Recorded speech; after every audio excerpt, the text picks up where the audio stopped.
আমার প্রিয় ছাত্রছাত্রীবৃন্দ, কল্যাণী ইউনিভার্সিটির অন্তর্গত বিভিন্ন কলেজে যে সমস্ত ছাত্রছাত্রী সেকেন্ড সেমিস্টারে পড়াশোনা করছো এবং তোমাদের ফিলোজফি মাইনর পেপার রয়েছে, তোমাদের জন্য এই ভিডিওটি অবশ্যই ভিডিওটি শেষ পর্যন্ত দেখবে, কোনো রকম স্কিপ করবে না, তাহলে তোমাদেরই প্রয়োজনীয় ইনফরমেশান তোমরা জানতে পারবে না। দেখো, Kalyani university second semester philosophy minor 2 paper, তোমাদের সিলেবাসের শিরোনামে রয়েছে ইন্ডিয়ান অ্যান্ড ওয়েস্টার্ন লজিক। তোমাদের এই সিলেবাসের উপরে পড়তে হবে এবং পরীক্ষার জন্য প্রস্তুতি নিতে হবে। তোমাদের সামনে আমি 5 ও 10 মার্কের প্রশ্নের সাজেশন উপস্থাপন করব। তবে আমাদের এই সাজেশন অনুযায়ী প্রশ্নোত্তরের PDF কপি রেডি হয়ে গেছে। ফিলোজফি মাইনর পেপারের জন্য 250 টাকা পেমেন্ট করতে হবে। শর্ট প্রশ্ন, বড় প্রশ্ন কমপ্লিট উত্তর সহ পেয়ে যাবে। এর বাইরে কিছু পড়ার প্রয়োজন হবে না, পরীক্ষায় 100% কমন পাবে। তাই দেরি না করে আজই নিজে দেওয়া হোয়াটসঅ্যাপ নাম্বারে যোগাযোগ করো এবং নোটসগুলো সংগ্রহ করে ঘরে বসে পড়াশোনা করো। আমাদের কাছে নোট সংগ্রহ করলে তোমরা টেনশন ফ্রিভাবে পরীক্ষা দিতে পারবে। আর এই নোট সংগ্রহের জন্য তোমরা বিভিন্ন দূর দূরান্তে ছোটাছুটি করো এবং প্রচুর সময় এবং অর্থ ব্যয় করো। সেই সময়টা তুমি কম্পিটিটিভ পরীক্ষা বা অন্যান্য কোনো কাজে তোমরা ব্যবহার করতে পারো। আর আমাদের কাছে নোট সংগ্রহ করে তুমি পড়লে বেশি উপকৃত হবে। তাহলে তোমরা যদি প্রয়োজন মনে করো তাহলে নিচে দেওয়া হোয়াটসঅ্যাপ নম্বরে যোগাযোগ করে নোটসগুলো সংগ্রহ করতে পারো। আমাদের একদম ফিক্সড প্রাইস, সেখানে কোনো রকমের দামাদামি হয় না, তাই কেউ দামাদামি করে মেসেজ করবে না। এবার দেখো, সাজেশন 5 ও 10 মার্কের প্রশ্নের সাজেশন 2025 ইন্ডিয়ান লজিক থেকে তোমাদের প্রশ্নে 1 নম্বর অনুমানের পক্ষ সাধ্য হেতু স্বরূপ ব্যাখ্যা করো। 2 নম্বর হেতু বা লিঙ্গ কয় প্রকার ও কী কী, প্রত্যেকটির দৃষ্টান্ত সহ আলোচনা করো বা ত্রিবিধ হেতুর সম্পর্কে আলোচনা করো। 3 নম্বর প্রশ্ন, পরামর্শ কাকে বলে অন্নং ভট্টের মতানুযায়ী ব্যাখ্যা করো। এটা কি অনুমিতির পক্ষে আবশ্যক? এখানে আরও অথবা দেওয়া রয়েছে। তারপরের প্রশ্ন, 2 প্রকারের ব্যাপ্তি উদাহরণ সহ আলোচনা করো। বিভিন্ন প্রকার হেত্যাভাসের দৃষ্টান্ত সহ ব্যাখ্যা করো। হেত্যাভাস কি অসিদ্ধ হেত্যাভাসের যে কোনো এক প্রকার সংক্ষেপে আলোচনা করো।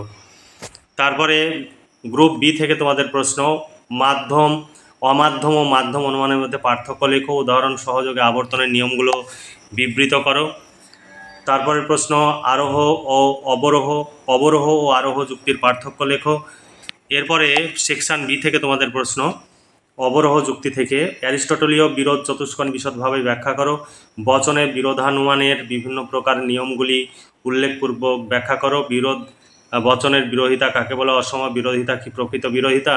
তারপরে প্রশ্ন, বিরোধিতা সম্বন্ধে সাধারণ বর্গক্ষেত্র এবং গতানুগতিক সাধারণ বর্গক্ষেত্র বা গতানুগতিক বর্গক্ষেত্র ও অ্যারিস্টটলের মতে বিরোধিতার বর্গক্ষেত্র বা অ্যারিস্টটলীয় চতুষ্কোণের মধ্যে পার্থক্য লেখো।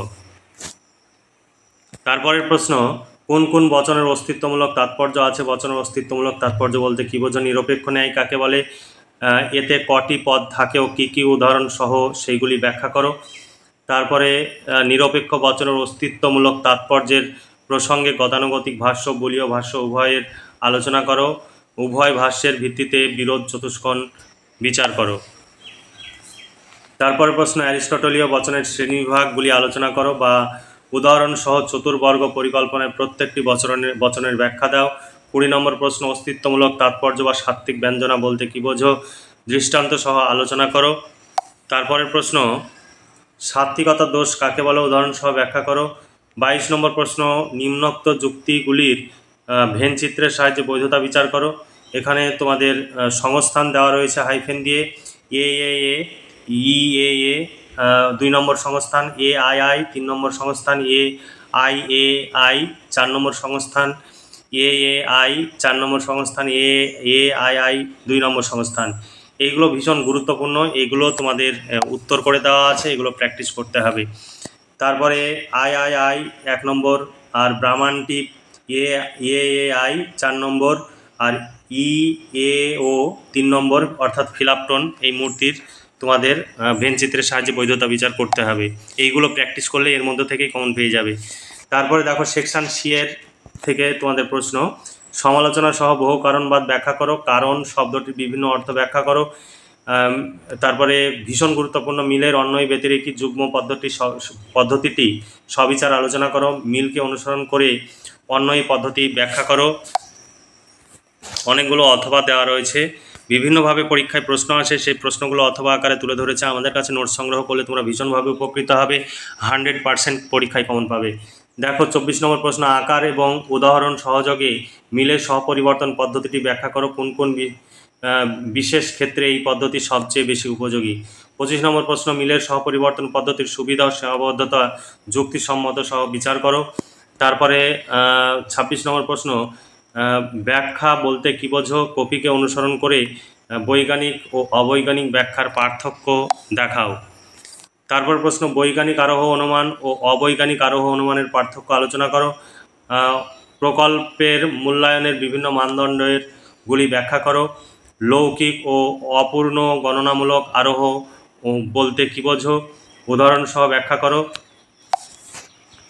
30 নম্বর তারপর প্রশ্ন, উপমা যুক্তির মূল্যায়নের মানদণ্ডগুলি আলোচনা করো। এবার ইউনিট 4 থেকে সম্ভাব্যতার নিয়ম ও পরিসংখ্যান তত্ত্ব থেকে তোমাদের প্রশ্ন। সম্ভাব্যতা বলতে কী বোঝো? এই প্রসঙ্গে সম্ভাব্যতার দুটি মতবাদ আলোচনা করো। এগুলো গুরুত্বপূর্ণ প্রশ্ন। সম্ভাব্যতার বিভিন্ন অর্থ ব্যাখ্যা করো। এই প্রশ্নটি ভীষণ গুরুত্বপূর্ণ। সম্ভাব্যতা বিচারের পূর্ব সিদ্ধ তত্ত্বটি আলোচনা করো। উদাহরণ সহ পরত সাধ্য তত্ত্বটি বা পরিসংখ্যান তত্ত্বটি ব্যাখ্যা করো। তারপরে কিছু পরিসংখ্যান নির্ণয়ের প্রশ্ন এইভাবে পরীক্ষায় তোমাদের আসবে। একটি প্রশ্ন একটি অথবা দুটি আসবেই। দেখো, দুটো লুডোর ছক্কার দান দিলে তাদের উপরের ফোটার যোগফল 10 হওয়ার সম্ভাব্যতা কত? 2 নম্বর, একটি নিখুঁত মুদ্রাকে টস করলে হেড অথবা টেল হওয়ার সম্ভাব্যতা কত? একটি নিখুঁত লুডোর গুটিকে চেলে 5 অথবা 6 পাওয়ার সম্ভাব্যতা কত? তারপরে ভালো করে শাল করা একটি নিখুঁত তাসের বান্ডিল থেকে একটা তাস না দেখে তুলে নিলে সেটা টেক্কা অথবা সাহেব হওয়ার সম্ভাব্যতা কত? তারপরের প্রশ্ন, একটি নিখুঁত লুডোর গুটি 3 বার চাললে 3 বারই 6 ওঠার সম্ভাব্যতা কত? 3টি লুডোর গুটির একবার করে নিক্ষেপ করলে গুটির ফোটার সংখ্যায় মোট 3 হওয়ার সম্ভাব্যতা কত? এমন পরপর 3 বারের ওই একই মোট সংখ্যা 3 হওয়ার সম্ভাব্যতা কত?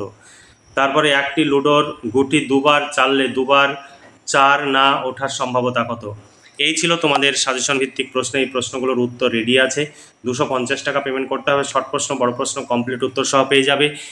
তাছাড়া তোমাদের যদি বাংলা, ইতিহাস, রাষ্ট্রবিজ্ঞান, এডুকেশান এই সমস্ত পেপার মেজর থাকে, মেজর পেপারের জন্য 250 টাকা পেমেন্ট করতে হবে।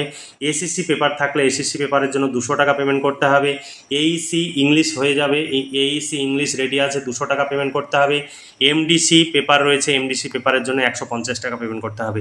এই রকম প্রত্যেকটি পেপারের জন্য নির্দিষ্ট মূল্য রয়েছে। তোমরা যদি নোটস সংগ্রহ করতে চাও সেই নির্দিষ্ট মূল্য পেমেন্ট করে নোটসগুলো সংগ্রহ করতে পারো। তোমরা ভীষণভাবে উপকৃত হবে। পরীক্ষায় 100% কমন পাবে। এই নোটস সংগ্রহের জন্য বিভিন্ন জায়গায় ছোটাছুটি করার কোনো প্রয়োজন নেই। তোমরা বিভিন্ন জায়গায় ছোটাছুটি করো, তাতে প্রচুর সময় ব্যয় হয়। সেই সময় প্রতিদিন 4-5 ঘন্টা বা 6 ঘন্টা যদি সময় লস হয়, সেই সময়ের মূল্য তোমরা যদি লেবার চার্জ হিসাবে ধরো তাহলে 400 থেকে 500 টাকা। সেই 500 টাকা যদি পার ডে হয় তাহলে 10 দিনে তোমাদের প্রায় 4 থেকে 5,000 টাকা হয়। তাহলে তুমি সময়ের মূল্য হিসাবে মাসে তুমি 4 থেকে 5,000 টাকা সময় ব্যয় করছো। তাছাড়া তোমাদের যাতায়াত খরচ রয়েছে, টিফিন খরচ রয়েছে, তারপরে কোচিং সেন্টারে ফিজ রয়েছে। সেইগুলো হিসাব করতে গেলে দেখবে তোমাদের মাসে কত টাকা খরচ হয়। আর আমাদের কাছে তোমরা নোট সংগ্রহ করবে ফিলোজফি মাইনর পেপারের জন্য মাত্র 250 টাকায় একদম একসঙ্গে গুছিয়ে শর্ট প্রশ্ন, বড় প্রশ্ন উত্তর সহ পেয়ে যাবে। আর তোমরা সেই নোট সংগ্রহ করতে গিয়ে তোমরা অনেক বানান ভুল করো, ভুল ভাল লিখে এসে সেই ভুল পড়ে পরীক্ষা দিতে যাও, সেখানে আবার ভুল হয়, ফলে তোমাদের পরীক্ষায় ফলাফল খারাপ হয়। তাই তোমরা সেই কাজটি না করে আমাদের কাছে নোট সংগ্রহ করো। আমাদের পুরোটাই কম্পিউটার টাইপ, তাই তোমরা আমাদের কাছে নোট সংগ্রহ করলে ভীষণভাবে উপকৃত হবে। এখানে দেখো 2024 সালের প্রশ্নপত্রটিও এখানে তুলে দেওয়া আছে। তোমাদের সেকেন্ড সেমিস্টারে গত বছর প্রথম পরীক্ষা হয়েছে, সেই পরীক্ষায় কী কী প্রশ্ন এসেছে সেই প্রশ্নপত্রটি একদম হুবহু তুলে দেওয়া রয়েছে। এবং গত বছর সমস্ত প্রশ্ন কমন ছিল। তোমরা যদি নোটস সংগ্রহ করো এই বছরও সমস্ত প্রশ্ন কমন পাবে। তাই দেরি না করে যোগাযোগ করো এবং নোটসগুলো সংগ্রহ করো। এটা হচ্ছে সাজেশন ভিত্তিক প্রশ্ন উত্তরের পিডিএফ কপি। এটা একদম সমস্ত যা দেখছো সমস্তগুলোই তোমরা একসঙ্গে গুছিয়ে পেয়ে যাবে। প্রশ্ন উত্তর কীভাবে লেখা রয়েছে দেখো, সুন্দর করে কম্পিউটার টাইপ সাজিয়ে গুছিয়ে লেখা আছে। তোমরা নোট সংগ্রহ করলে তোমাদের এর বাইরে কিচ্ছু ভাবতে হবে না। পরীক্ষায় 100% কমন পেয়ে যাবে। সুন্দর করে নোটসগুলো তৈরি করা হয়েছে, পুরোটাই তৈরি করা নোটস। তাই তোমরা শুধু শুধু এখানে ওখানে ছুটে না বেরিয়ে নোটসগুলো সংগ্রহ করো, তোমরা ভীষণভাবে উপকৃত হবে। আমাদের কোনো শাখা নেই, আমাদের কোনো দ্বিতীয় কোনো মোবাইল নাম্বার নেই যে নাম্বার থেকে আমরা কখনো পেমেন্ট করতে বলবো।